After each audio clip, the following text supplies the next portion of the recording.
sevgili yar gel unut məni. Bəlkə də vermisən qərar gel unut məni. Artıq ölübdür sənin o sevdiğin insan.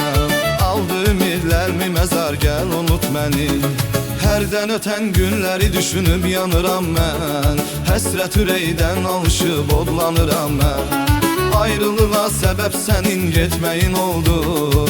İndi sənli xatirələrlə qalıram mən. Ayrılığa səbəb sənin getməyin oldu. İndi sənli xatirələrlə qalıram mən. Unut məni sevgili yar gel unut məni. Bəlkə də vermisən qərar gel unut məni. Artıq ölübdür sənin o sevdiğin insan. Aldı ümidlərimi məzar gel unut məni.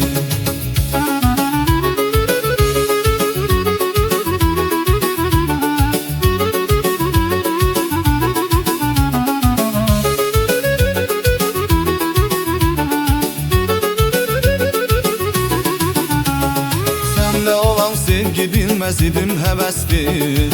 Ömrümü almışam vəfasız daha bəsdir. Seçdiyin insan da səni dəyişsə bir gün, onda bilərsən ki xəyanət necə hisdir. Seçdiyin insan da səni dəyişsə bir gün, onda bilərsən ki xəyanət necə hisdir. Unut məni sevgili yar gel unut məni. Bəlkə də vermisən qərar gel unut məni. Artıq ölübdür sənin o sevdiğin insan. Aldı ümidlərimi məzar gel unut məni.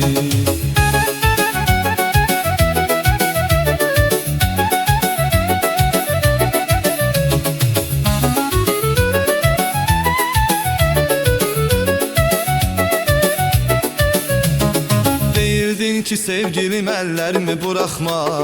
İtirdiyin insan üçün indi darıxma.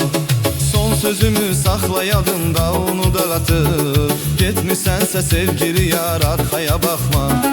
Son sözümü saxla yadında onu dağıtıb. Getmisənsə sevgili yar arxaya baxma.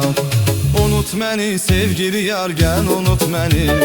Bəlkə də vermisən qərar gel unut məni.